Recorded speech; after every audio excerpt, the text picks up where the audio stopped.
Un amel y cordial saludos a todos los audiovisores que se vienen conectando a través de esta aula Zoom y a través de Facebook Live. Les saluda Cristian Michael Guamán Lisa en esta oportunidad en calidad de moderador. Es grato de comentarles que contamos un buen amigo de la casa, un gran conocedor en el derecho civil. Hablamos del doctor Carlos Manuel Valvidia Rodríguez, quien estará disertando este eje temático relacionado al proceso por audiencias orales. Pero antes de ello, comentarles que el doctor Carlos es abogado y maestro en Derecho Constitucional por la Universidad Nacional Faustino Villarreal, juez superior provisional de la Sala Civil de Huamanga de la Corte Superior de Justicia de Ayacucho. Tiene maestría en Derecho Civil, Comercial y doctorado concluido en la Universidad Nacional Mayor de San Marcos. Maestría en Derecho Procesal por la Universidad Nacional de Rosario, Argentina. Docente de pregrado y posgrado en Derecho Civil y Procesal Civil. Dando todo recalcado, le damos y reiteramos nuestra cordial bienvenida, estimado doctor y estimada comunidad jurídica. Si tienen preguntas o palabras de elogio, pueden levantar la manito o dejar por la casilla de comentarios. Dejando todo esto recalcado, le dejamos con el uso de la palabra, estimado doctor. Bienvenido. Muy buenas noches, muchas gracias por la gentil invitación. Para mí es grato el día de hoy compartir este espacio con toda la comunidad jurídica que se encuentra enlazada y va a poder acceder a esta grabación que va a perennizar durante este evento. Muy bien, se me ha pedido el día de hoy que dentro de esta importante temática de este curso de especialización aborde lo que es el proceso civil por audiencias, y lo que intentaré el día de hoy para ustedes es, en un primer momento, abordar cómo se dio la oralidad, por qué se dio la oralidad, para finalmente destacar los ejes relevantes y las cuestiones que hay que considerar dentro de la oralidad en el proceso civil. Sin más, voy a compartir unas diapositivas para efectos de que ustedes me puedan acompañar dentro de la explicación que voy a realizar. Muy bien, vamos a, denme un segundito para que todo sea normal. En este contexto de lo que es la oralidad en el proceso civil, tenemos que indicar varias cuestiones. La primera es de que el proceso civil oral se viene moviendo en las diversas cortes superiores de justicia del país. Y es así que el día de hoy hablamos que la oralidad se viene dando en varias cortes superiores de justicia del país. A la actualidad estamos hablando de más de 31 cortes.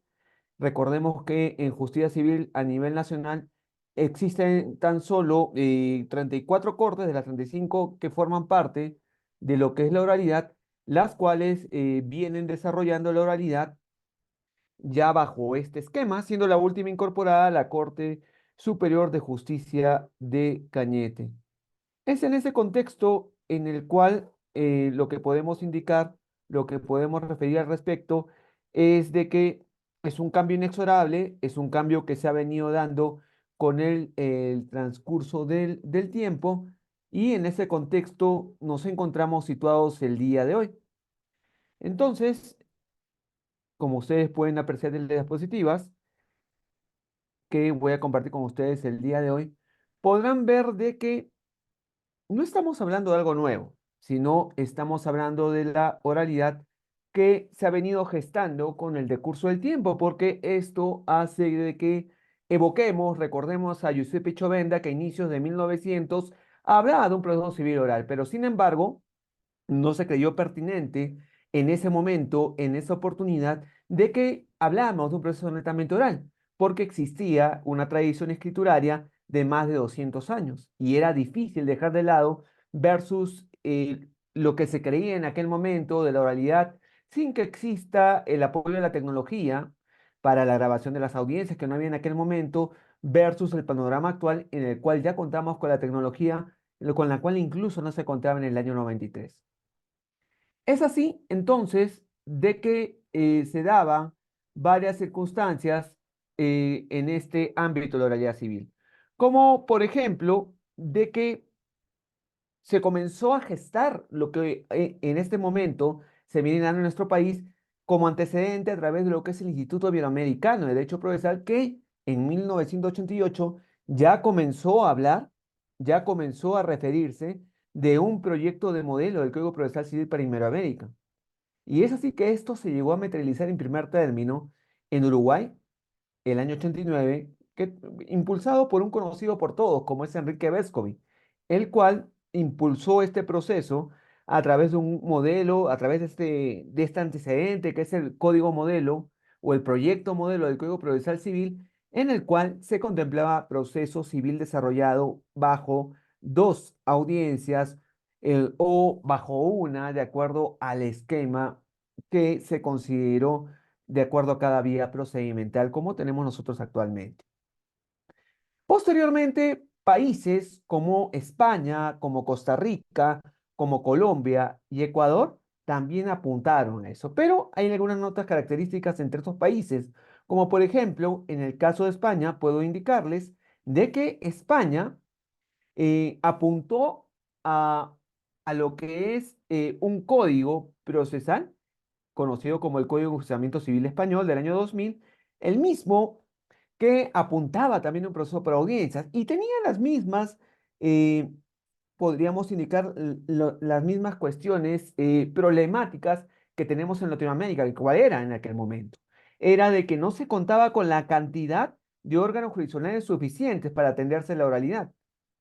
Y es por esto que se decidió de que sean los abogados los que tengan un mayor esfuerzo y desarrollo en el proceso, empleándose propiamente lo que es el principio dispositivo, para que los jueces se encarguen de jugar, porque no existía la cantidad de órganos jurisdiccionales para la población de cada provincia o cada localidad, que es una situación en la que tenemos en nuestro país. En el caso de países como Colombia también apuntó la oralidad más nítida, con más realce, y ubicó para esto un código general del proceso. Es decir, para todas las materias existe un solo código. Pero países comunes, hermanos, como México, como Argentina y el nuestro, tuvimos el apoyo de lo que es CEJA, el Centro de Estudios de Justicia de las Américas, con sede en Santiago de Chile, que pertenece a la OEA, entidad la cual lo que generó, lo que hizo Ceja fue apoyar para que se pueda implementar la oralidad sin que exista una reforma legislativa, como en el caso de Argentina. Tampoco tiene una reforma legislativa, pero sin embargo viene aplicando la oralidad en sus diversas provincias. En el caso nuestro, también tenemos ese denominador común de que no se ha modificado el Código Procesal Civil y todo eso se ha venido impulsando a través de lo que es reformas de carácter administrativo. ¿Y por qué se dio la oralidad? ¿Por qué el día de hoy estoy hablando de oralidad? Porque esta era la situación que se generaba anteriormente. Un proceso sumarísimo que en teoría debería transcurrir rápido y ni siquiera durar un año, duraba más de 3 años en todas las instancias. Hasta puede llegar a la Corte Suprema.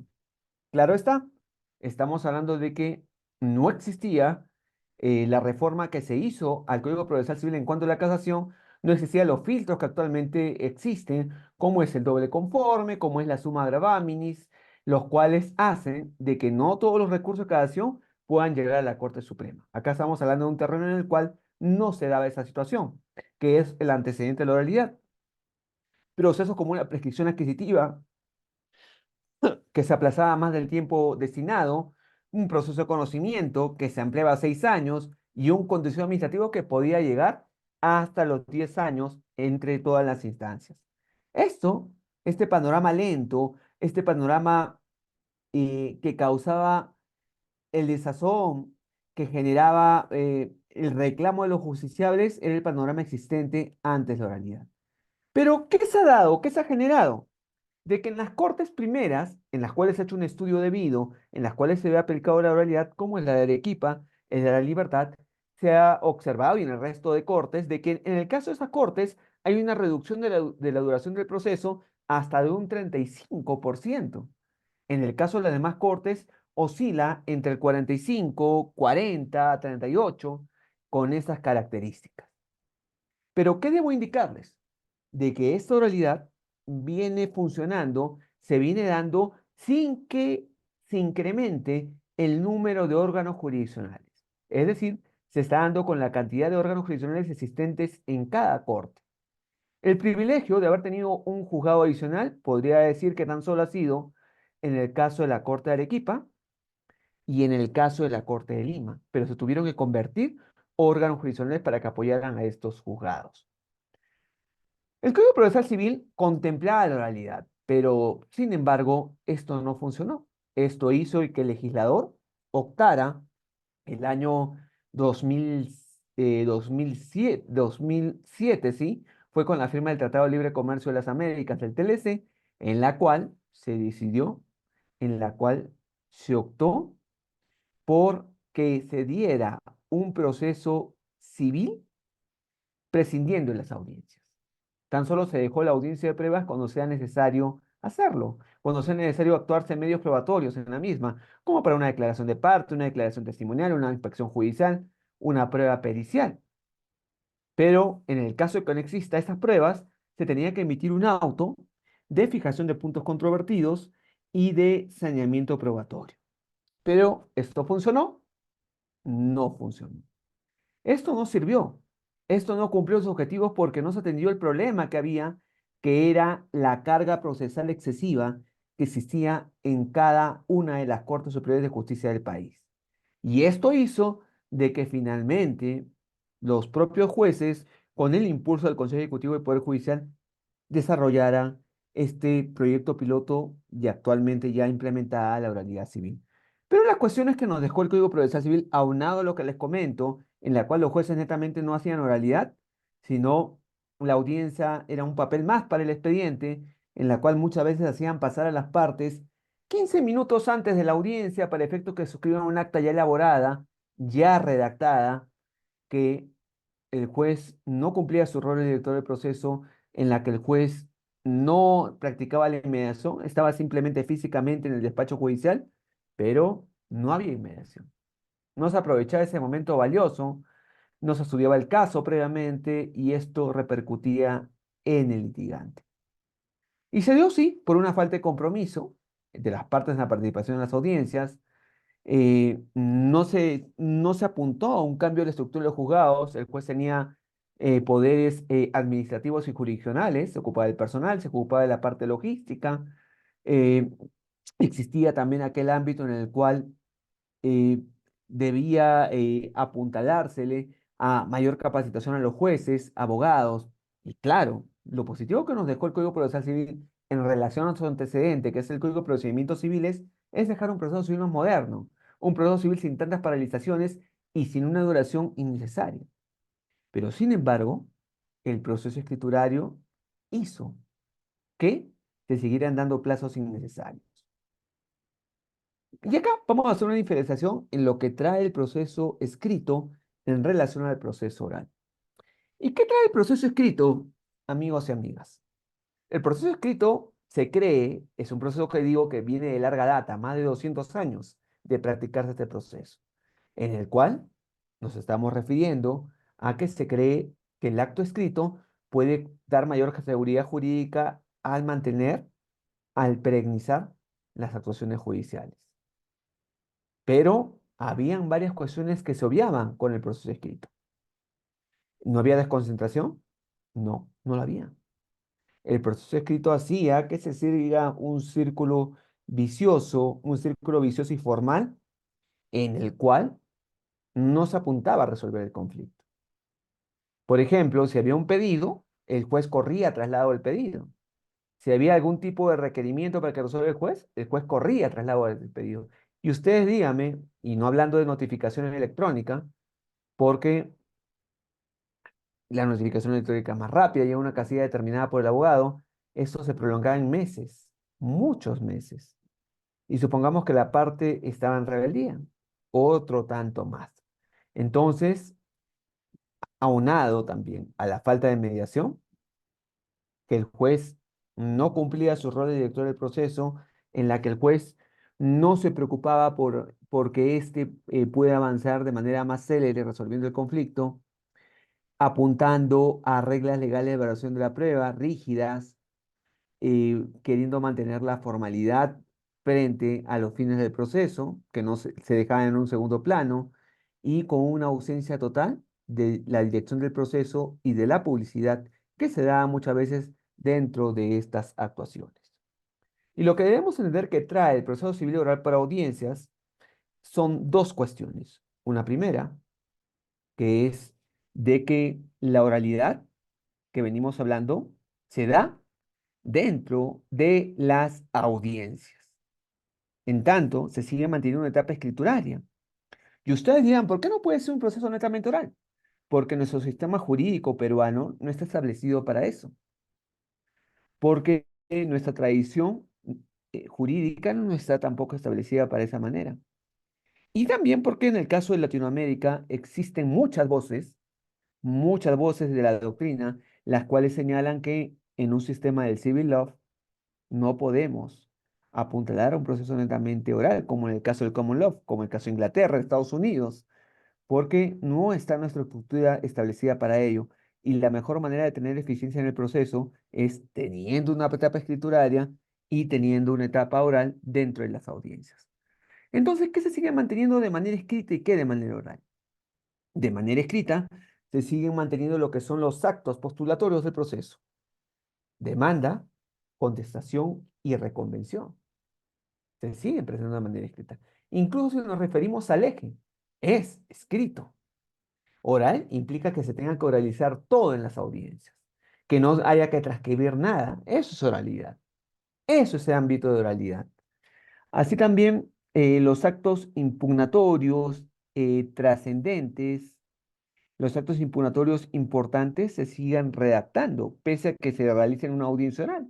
Supongamos, por ejemplo, que yo en la audiencia preliminar decido apelar el auto que declara infundada la excepción que planteé. Entonces, yo puedo impugnarla. El juez me va a conceder la apelación y me va a dar un plazo de 3 días para efectos de que señale el vicio, el error y los agravios respectivos de manera escrita, para que todo esto sea revisado por la instancia superior y, aunado a la grabación de la audiencia, pueda apreciar lo mismo que apreció el juez de primera instancia. Entonces, se sigue manteniendo de esa manera la etapa escritura, igual que las relaciones relevantes, como en el caso de la resolución que les comenté. Por otro lado, hay que tomar en cuenta, amigos, amigas, de que la oralidad netamente se da en el espacio de las audiencias, dentro de lo que es una audiencia preliminar o de esclarecimiento de hechos y dentro de lo que es la audiencia de pruebas. ¿Es así que el juez emite decisiones interlocutorias? Sí, porque si han ingresado uno o varios escritos, todos serán reservados para resolverse en la audiencia respectiva al iniciarse la misma. Las pruebas se van a actuar dentro de la audiencia. Va a iniciarse con una exposición del caso y culminará y acabará con los alegatos de clausura. Inicia con el alegato de apertura y culmina con los alegatos de clausura. Entonces, como ustedes pueden ver, no hay un proceso puramente oral. ¿Y cuál es la diferencia con el proceso oral versus el escrito? Que el proceso oral se guía por los principios que ustedes están apreciando. La inmediación, claro. Y como señalo, la nota característica es que no estamos hablando de un juez presente de manera física, sino de un juez que ejerza cabalidad ese rol director del proceso, que le impone celeridad en las actuaciones procesales, que deja de lado el formalismo para pasar al informalismo versus la resolución del conflicto, que es lo que se privilegia. Así también hablamos de que hay publicidad, claro, aunque en el espacio de la virtualidad que se da a través del Google Meet es algo que sigue quedando pendiente, que debe mejorarse. La valoración conjunta, y es así, pero para la valoración conjunta que va a hacer el juez, las partes van a brindarle la información y la concentración de actos procesales que se reservan para ser realizados dentro de lo que son las audiencias respectivas. ¿Cuáles son las ventajas del proceso civil oral versus el proceso escriturario? Un proceso con juez. El proceso escriturario no tenía un proceso con juez. Era un juez que estaba físicamente, pero que no cumplía su rol de director del proceso. En cambio, la oralidad denota en las actuaciones esa presencia del juzgador. Por otro lado, estamos hablando de poderes de ordenamiento procesal del juez. ¿Y cómo se ejercen esos poderes de ordenamiento procesal del juez? A través de la aplicación de las propias normas del Código Procesal Civil. Para la dirección del proceso, puede aplicar apercibimientos, puede aplicar multas, puede remitir copias al Ministerio Público para que se efectúe la denuncia respectiva, dentro de ese rol del director del proceso. un proceso más limpio porque no hay tantos escritos. Como les dije, si se presenta desde la convocatoria o la audiencia preliminar de esclarecimiento de hechos varios escritos, todos serán reservados para darse cuenta al iniciarse la audiencia preliminar. Las notas son simplicidad, celeridad y buena fe procesal. ¿Celeridad por qué? Porque el proceso es más rápido. Se ha notado ya con estadísticas, con medición de los tiempos, de que se reduce el proceso hasta un 35%, hasta menos en algunos casos. Es simple y trabajamos de acuerdo a la buena fe procesal. El juez confía en las partes como las partes confían en el juez en la actuación que está realizando. Hay una mejor posición del juez para valorar la prueba. Eso es evidente. Eso es palpable, de que el juez se encuentre en una mejor posición para valorar la prueba. ¿Por qué? Es distinto, y les digo desde mi experiencia como magistrado, como juez, de que es distinto que tú te resuelvas un proceso para que lo resuelvas a la semana, o 2 semanas, o mes, o 2 meses, frente a uno que lo puede resolver culminada la audiencia. Con ese recuerdo más fresco de lo que ha pasado, vas a poder resolver con mayor tranquilidad. Facilita el esfuerzo probatorio, así es. Las partes de esos abogados son los que se van a esforzar, van a emplear la dialéctica para persuadir a ese juez en torno a la posición o posiciones que se están adoptando en el proceso. Muy bien, ya les hablé de esa diferenciación. Ahora pasemos a cómo se dio esta oralidad. Se identificaron muchos problemas. Un primer problema, que era el que les comenté, que generaba la escrituralidad y el entorpecimiento que se da en cuanto al avance de ese proceso. Y ustedes dirán, ¿por qué? ¿Por qué se da esto? ¿Por qué se genera esto? Es distinto un proceso en el cual, para resolver cualquier situación, corres traslado. Si te quieren ofrecer medios probatorios extemporáneos en la audiencia, le dices a la parte que presente por escrito. Díganme, ¿dónde viene la resolución del conflicto versus las formalidades? Este esquema lo rompe la oralidad. También existía un ámbito en el cual los equipos de apoyo son los que llevaban la información al juez y lo alejaban del conocimiento directo. El juez conocía el proceso conforme a la presentación de escrito que le traía el secretario. El tiempo de demora en la preparación de las audiencias y en la proyección de las resoluciones y calificación de las demandas nuevas, que era otro insumo. Claro, muchas veces el juez no preparaba la audiencia. O sea, el asistente le redactaba el proyecto y el juez simplemente se guiaba por eso, no estudiaba el caso. Una excesiva dilación de los procesos, claro, y es evidente. La carga procesal llevaba a este tipo de situaciones, a este tipo de eventualidades que no resolvían nunca el problema de fondo. Y lo que traían como circunstancia, lo que traían como consecuencia, era más exceso en atenderse a la petición de ese justiciable. Y aunado a, les recomiendo que puedan ver en YouTube, busquen el documental que se llama, que se dio justo se grabó en la Corte de Lima. Se dio una situación en la cual, en mérito a lo que fue una entrevista que hizo el Diario del Comercio, se estableció y se creyó pertinente de esa manera de que eh, el problema que atravesaba al Zamora Valdés era, era mucho, era dable, era una situación en la cual se daba una mala atención a los justiciables. Y es así de que se dio este ámbito que no resolvía el problema de fondo. No se resolvía el problema de fondo y existía mucha formalidad, conservarse mucho papel innecesario que pesaba y ocupaba grandes ambientes, grandes espacios de la Corte Superior de Justicia de Lima. Es así, entonces, que en este ámbito, en esta circunstancia que se daba, finalmente esto era una circunstancia en la cual ese justiciable, ese litigante, no era atendido como hubiera correspondido en este ámbito. Entonces, estamos en una circunstancia, estamos en un ámbito en el cual la justicia civil no avanzaba, no generaba mayor confianza a esos justiciables. Por eso es que les recomiendo que del comercio vean el documental denominado Justicia y Papel y van a ver la realidad, los pasillos antiborrados de expedientes sin resolverse de muchos o varios casos que se dan en esta situación. Por otro lado, hay que tomar en cuenta que este plan piloto que se dio en la Corte de Lima inicialmente, en la de Arequipa, estableció un diagnóstico, estableció un mecanismo participativo a través de encuestas que se hizo a los abogados, a los servidores jurisdiccionales, a los propios jueces, y se dio en base a ello una propuesta de un modelo de gestión, tomando en cuenta nuestro ordenamiento procesal y la propuesta, como dije, todo eso se trabajó con CEJA, con el Centro de Estudio de Justicia de las Américas que corresponde a la OEA. Y así, a través de un mecanismo participativo, un taller para validar el modelo de gestión y detectar los obstáculos para su implementación, se dieron unas recomendaciones para la implementación que se dio en julio del año 2017 durante lo que fue la gestión de Duberly Rodríguez Tineo.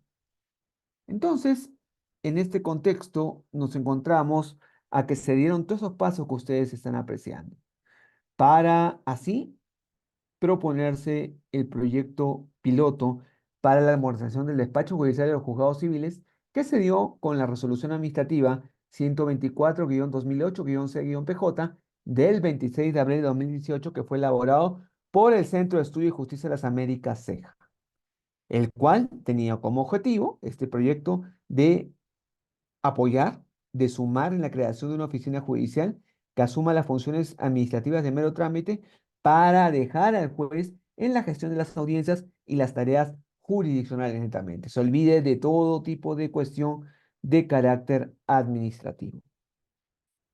Y ustedes dirán, les he venido hablando de algo, de que no se ha modificado el Código Procesal Civil. ¿Y cómo se dio todo esto de la oralidad?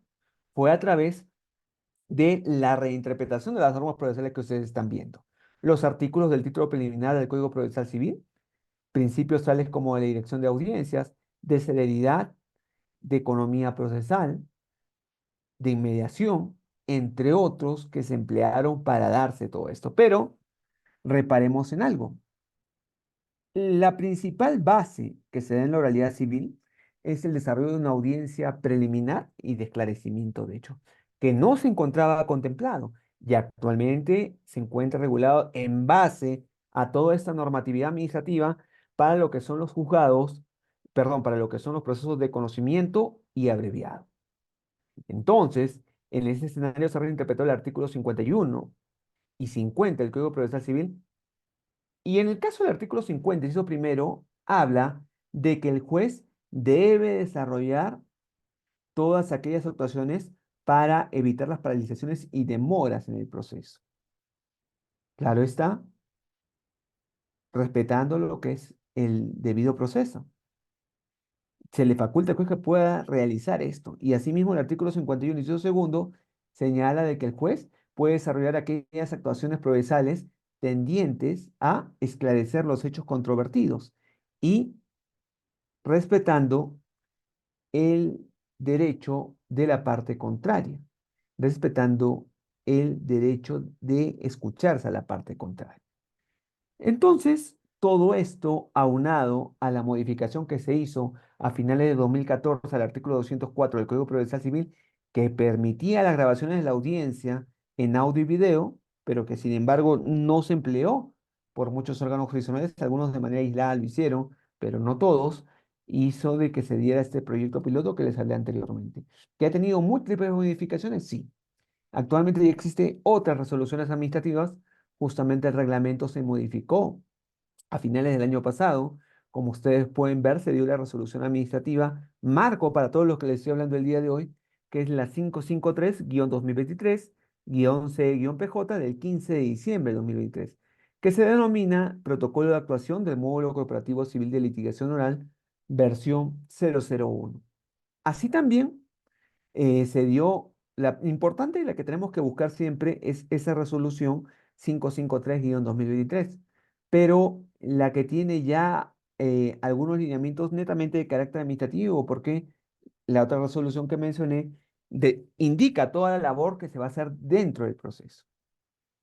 Entonces, la segunda, que es la 482/2013, tan solo delimita ambientes, lugares del módulo corporativo para el funcionamiento dentro de lo que es el reglamento de funcionamiento del mismo.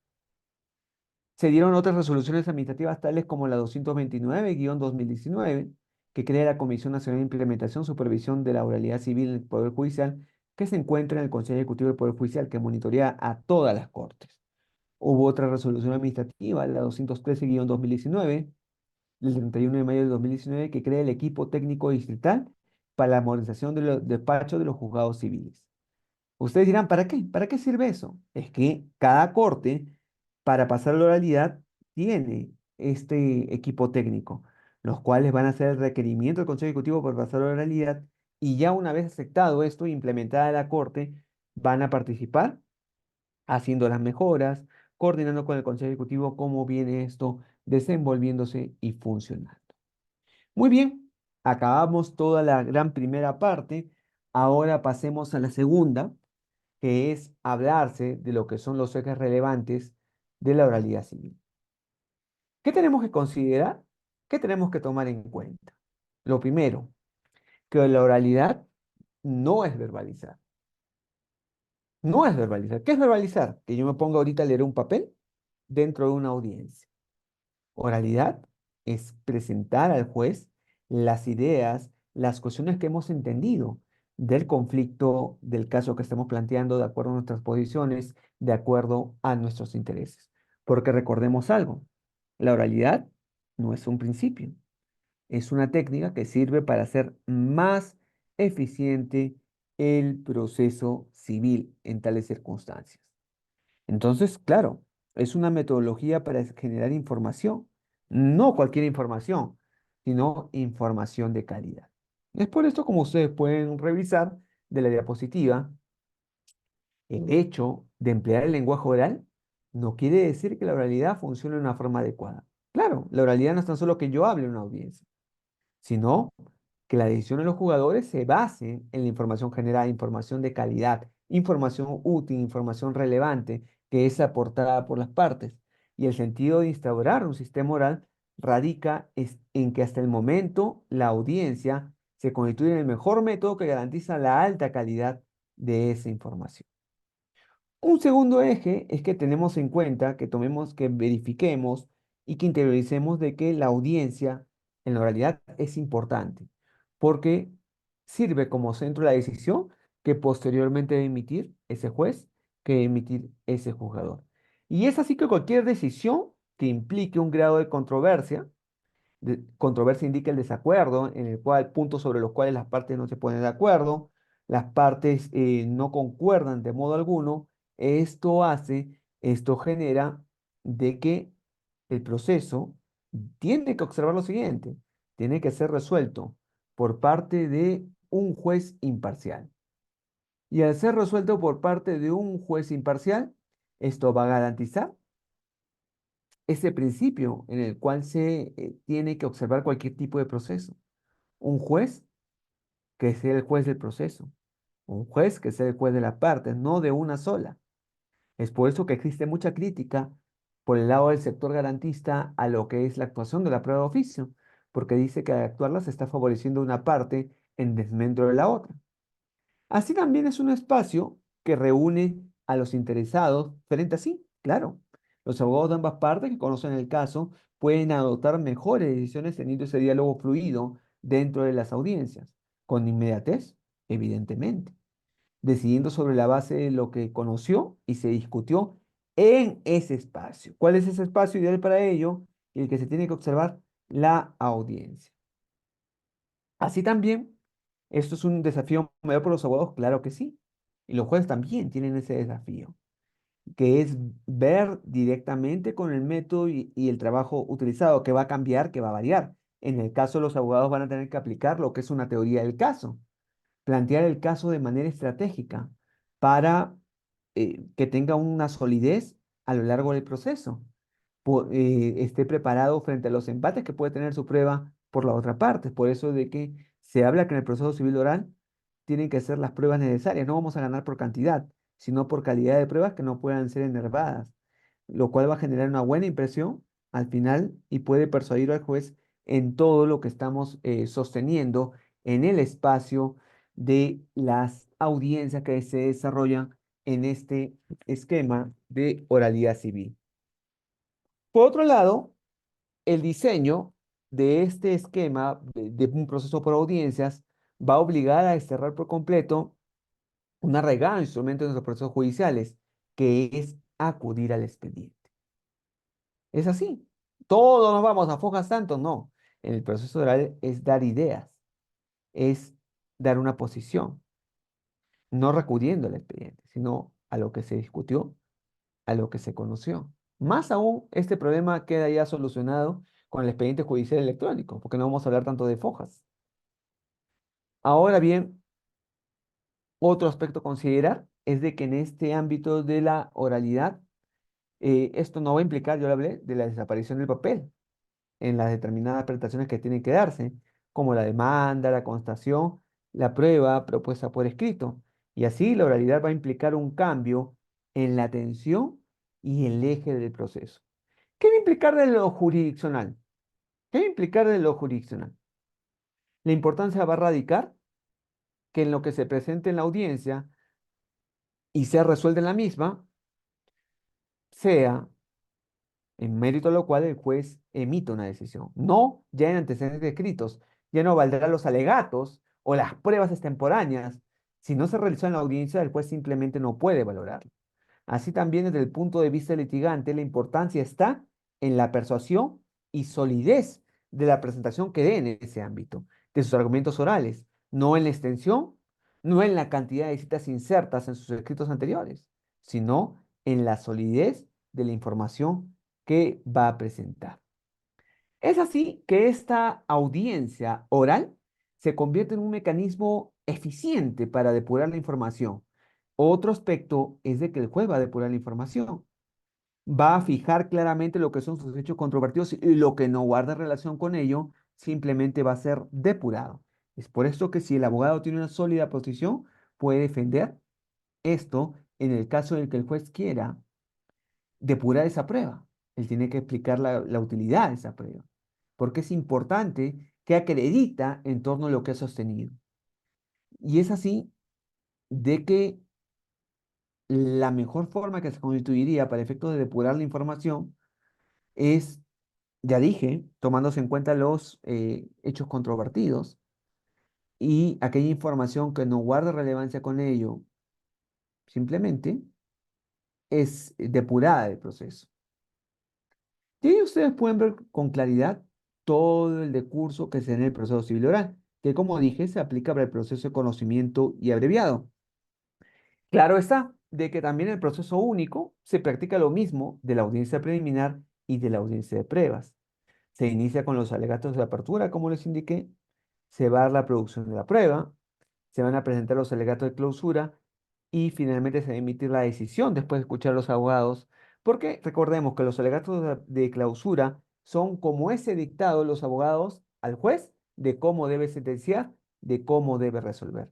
Y por eso tiene que haber esa evaluación y ese estudio. Otro eje es de que en este ámbito de la oralidad se da un cambio del modelo de despacho judicial. Y ese cambio del modelo de despacho judicial que se da en la oralidad es cambiarse ese esquema antiguo en el cual existe un jugador con funciones administrativas y jurisdiccionales para pasarse a un modelo en el cual hay un juez netamente con funciones jurisdiccionales y un administrador ocupado para labores administrativas dentro de lo que son los módulos corporativos civiles. ¿Hay un cambio de modelo de despacho judicial? Sí, en el cual existe una profesionalización de las áreas. Hay diversas áreas, un área de trámite, un área de calificaciones, un área de ejecución y propiamente los despachos, los cuales apoyan a ese juzgador para el trámite y la resolución de sus procesos dentro de cada órgano jurisdiccional, porque recordemos que el módulo es una unidad. Ya no es una isla que hablemos de un juzgado determinado, sino todo es parte del módulo corporativo. Lo único que va a variar es de que, si bien es cierto, existen determinados despachos, estos se les asigna una carga determinada de expedientes que ingresan. Simplemente es el cambio. pero todos trabajan para un módulo corporativo. ¿Se aprovecha la economía de escala? Sí, se aprovecha. Al establecerse funciones determinadas para cada área, esto permite mayores recursos.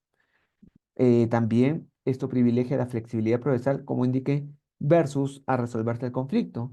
Hay un seguimiento del proceso a través de la información real que la obtienen los abogados, los letrados, y así también hay que diferenciar la labor administrativa de lo jurisdiccional. Si hablamos de la labor administrativa, esta le corresponde al administrador. Temas de personal, temas logísticos, y la labor jurisdiccional, resolver sus procesos, realizar sus audiencias, le corresponde al juzgador. Otro eje es de que se requiere que los jueces voluntariamente pasen a la oralidad.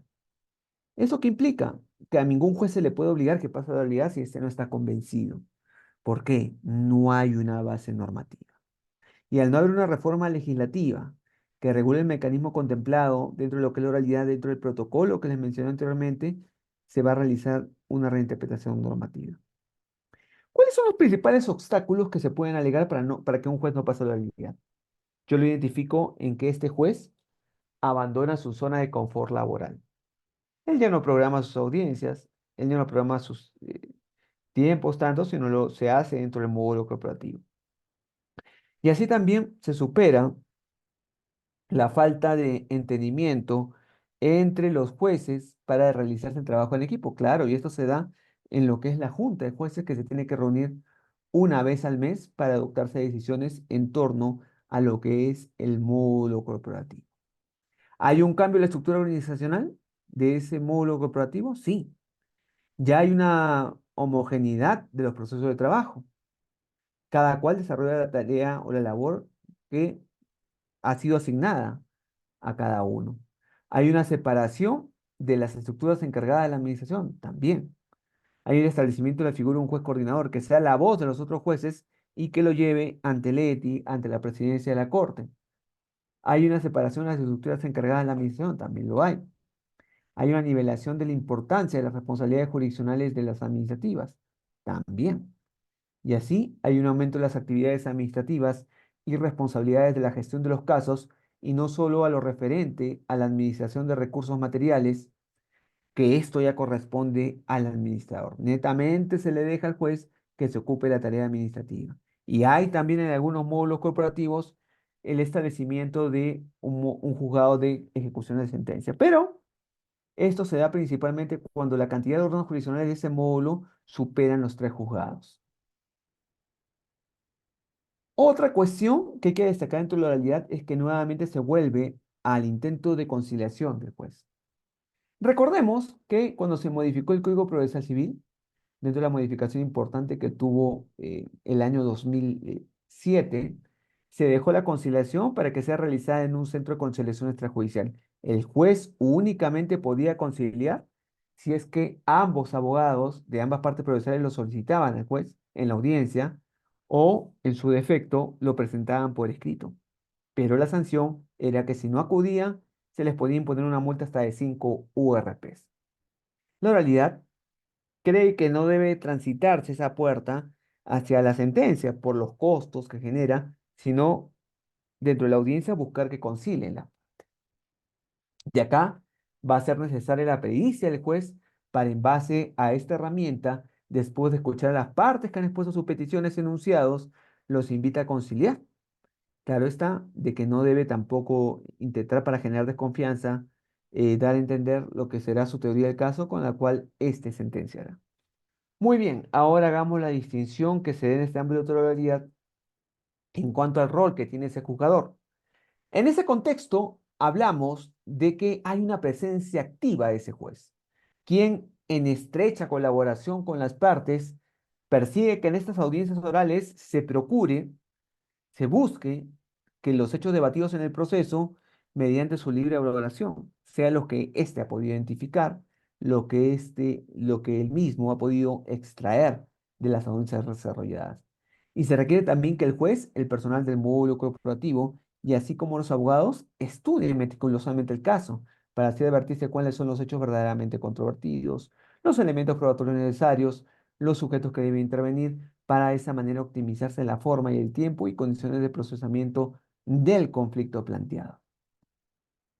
Entonces, desde el lado de los abogados, ya hablamos del juez, podríamos identificar que hay un rol activo de los abogados, porque ellos son los que van a llevar la información para que el juez adopte una determinada posición en el proceso. ¿Es así? Así funciona en la oralidad. Pero para esto, al igual que el juez, deben conocer y estudiar los antecedentes del caso para ir a esta audiencia. Ya no vas a ir a pescar o intentar conocer en la propia audiencia lo que tienes que eh, conocer para ejercer una mejor defensa o la posición de la demanda, mantenerla. Tiene que preparar su teoría del caso, ya no empleando el modelo del modelo, sino para cada caso particular tendrá que establecer o elaborar una demanda que guarde concordancia con lo que las pruebas y lo que ha sostenido de manera más clara, más sencilla. También propende la conciliación y de la no dilación del proceso. Eso es lo que tiene que apuntar el abogado con su cliente. Si existe plenos que ya definen la figura, hay que ser veraz con el cliente, indicarle el destino que puede tener esa demanda o no, asumir un rol protagónico en las audiencias de pruebas, preparar su alegato final o conclusiones determinadas. El rol de las partes, ¿cuáles son en este contexto de esa actuación sincrónica que tienen que tener los mismos?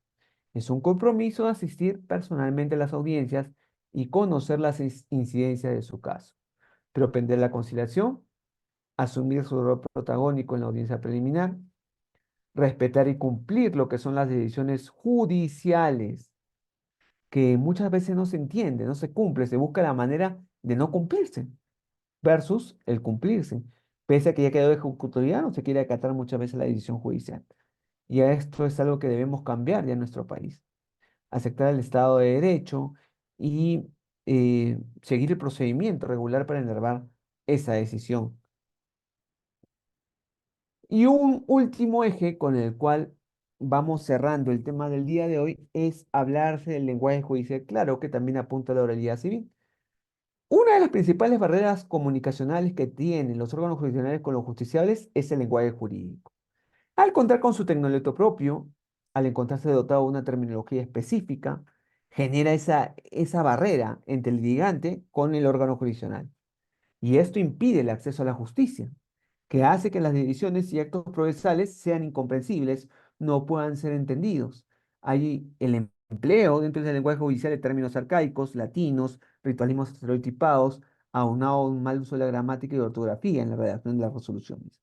Esto debe cambiarse, esto debe evitarse, ya no habiendo redacción de resoluciones tipo sábana, donde todas las razones estén contenidas en un solo párrafo sin poderse distinguir dónde empieza y dónde termina otro argumento y empleándose el uso del pie de página.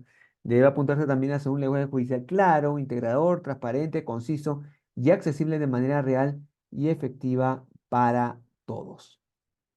Y ahí, cierro con esto, podemos ver este caso, que es el caso el modelo que se dio en la oralidad civil, que se dio en la casación que ustedes están apreciando, en el cual se dio una situación particular. Este proceso inició el 19 de abril, perdón, este proceso inició el 28 de diciembre de 2018, fue sentenciado en primera instancia el 29 de enero del 2019.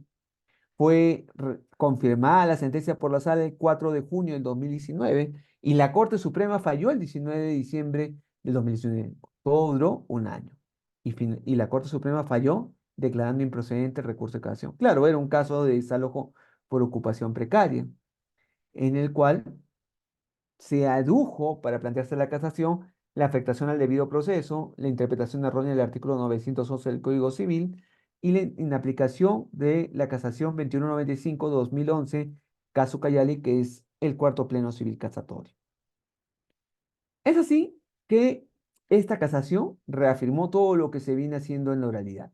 Habló de que este proyecto piloto para modificación de despachos civiles cumple con el respeto irrestricto de los principios procesales que componen el debido proceso y es una buena práctica que hace viable los principios de celeridad, concentración y transparencia.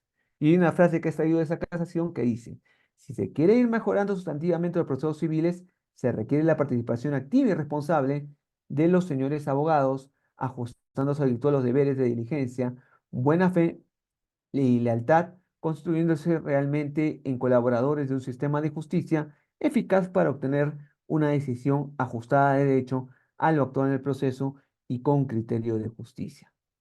Y ahí vemos las claves del proceso civil oral, cómo ustedes lo están apreciando, que va por un lado en el uso de las técnicas de lo que es el case management, la gestión del caso que va a hacer el juez previo a las audiencias para optimizar tiempos, optimizar la resolución del proceso, procesos civiles no puramente orales, lo cual les hablamos, un énfasis en la colaboración procesal, que todos apuntan a la resolución del conflicto frente a posiciones individuales, jueces con un rol de director del proceso y también hay que denotar la posibilidad de revisión plena de la sentencia de una instancia lo cual se da con la videograbación, que es un apoyo importante en este ámbito. Muy bien, ahí tienen mi dirección de correo electrónico, mi página de Facebook y YouTube, en el cual se pueden suscribir y seguir en la información jurídica que se brinda en el mismo. Muy bien, con esto quedo atento si existe alguna pregunta que para poderla absolver en este momento. Muy amable, mi buen doctor Carlos Upalvidia. Excelente ponencia brindado hoy, 6 del 5 de 2024. Y es correcto, ¿no? Lo que comenta el proceso para audiencias orales, pues es un sistema procesal que se basa mayormente en la oralidad, la publicidad, la mediación, la concentración y lo más importante, la contradicción. Pero en un caso en concreto, estimado doctor, supongamos, pues yo soy de Amazonas, en las comunidades nativas, para demandar un proceso de pensión de alimentos, pues la gran mayoría tiene que viajar en lanchas, ¿no? 3, 4 horas para que lleguen pues al destino, para poder demandar. Hasta el mismo PJ creo que les brinda esas planillas para que realicen esas demandas. Pero en esa línea, ¿cómo estaría afectando el proceso por audiencias orales civiles? ¿Acaso el juez viendo esa necesidad puede instalar ese mismo día, ese mismo hecho, viendo la necesidad y menoscabando los procesos, los días de los procesos? Es que lo que se tiene que apuntar, y en este ámbito la oralidad apunta a dar una tutela jurisdiccional efectiva a los justiciables. Yo sí he tenido la oportunidad de conocer la Corte de Amazonas. Es, su jurisdicción, su ámbito es bastante diverso. Bastante diverso, ¿por qué? Porque tiene una parte que es más fría, que como recuerdo es Chachapoyas, y la parte de selva, que es propiamente Bagua, que tiene divisiones Bagua también, si mal no recuerdo. Aparte la zona que limita con la corte de, si mal no recuerdo, la corte de San Martín, que es Pedro Ruiz. Y así tiene diversa geografía esta corte. Claro, lo que tienen que buscarse ahí, yo entiendo, si va a pasar ya la oralidad de esta corte, una de las cuestiones que se van a dar ahí es que no van a pasar todos los órganos jurisdiccionales. Yo entiendo que en una primera etapa, un primer momento, pasarán los órganos jurisdiccionales de la sede central. Me estoy refiriendo exclusivamente a Chichapoyas, para posteriormente, conforme a los medios que puedan darse, pueda irse generando un espacio que no genere dificultades a los justiciables, sino que permita la atención de esa tutela jurisdiccional efectiva, de esa respuesta que requieren estos órganos jurisdiccionales. Creo que existe una pregunta, a ver, voy a leerla, ¿ya? Que veo que está en el chat. ¿Correcto, Richard? A Me ver, parece que sí, es sí, dice, el secretario de la Corte Suprema, ¿por qué requieren los procesos contenciosos administrativos que soliciten el uso de la palabra en la vista de la causa, cuando los juzgados y salas de las Cortes superiores ya no requieren de dichos procesos escritos según la oralidad? A ver, hay que tomar en cuenta algunas cuestiones. Me estás hablando de un proceso contencioso administrativo. Hay que tomar en cuenta que la oralidad se aplica para los procesos civiles. A ver, entendamos, si en un órgano jurisdiccional, como es en la corte que yo trabajo, que es Ayacucho, la cual tramita procesos civiles, tramita procesos contenciosos administrativos puros, tramita procesos constitucionales, porque estamos teniendo una suerte de juzgado mixto, la oralidad no se aplica para todos los procesos. La oralidad se va a aplicar netamente para lo que son los procesos civiles. Es decir, los contenciosos administrativos se siguen manteniendo bajo las reglas determinadas. Y es así que en el caso del proceso contencioso administrativo se continúa aplicando el modelo antiguo. Claro está, ¿no? Por una cuestión de tutela, la oralidad justamente en segunda instancia está apuntando netamente al ámbito en el cual eh, las partes en la vista de la causa, así no soliciten informe oral, pueden informar. Yo les digo eso que se está aplicando en segunda instancia. Pero ya se apunta que no se presente de manera escrita. Si las partes acuden a la vista de la causa, que tiene una fecha programada, pueden hacer informe oral. Claro está que si hablamos de un proceso de conocimiento, si nos vamos a lo regulado en el Código Procesal Civil, se señala que fijada la vista de la causa, las partes dentro del tercer día pueden solicitar informe oral. Entonces, eh, estamos bajo tres procesos distintos que se van a tramitar dentro de un mismo órgano jurisdiccional. Es lo que te podría indicar a tu pregunta. Gracias. Excelente, doctor Carlos Valvidia. Por vuestra Asociación Jurídica de Derecho en Línea, lo queremos otorgar este presente reconocimiento a Carlos Manuel Valvidia Rodríguez, en reconocimiento a su trayectoria académica y profesional, así como su importante labor en la difusión y promoción de los derechos humanos en América Latina, en especial a la justicia restaurativa, con fecha 6 de mayo de 2024, quien firma el fundador. Estamos muy agradecidos, mi buen doctor. Le hacemos la cordial invitación para próximos eventos. El Con el derecho en mayor línea gusto, siempre. ustedes. Muchas gracias a ustedes por la invitación y siempre en la medida que haya ese espacio de tiempo para apoyarlos. Muchas gracias, muy buenas noches. Muy amable, doctor. Derecho en línea en su casa. Con permiso.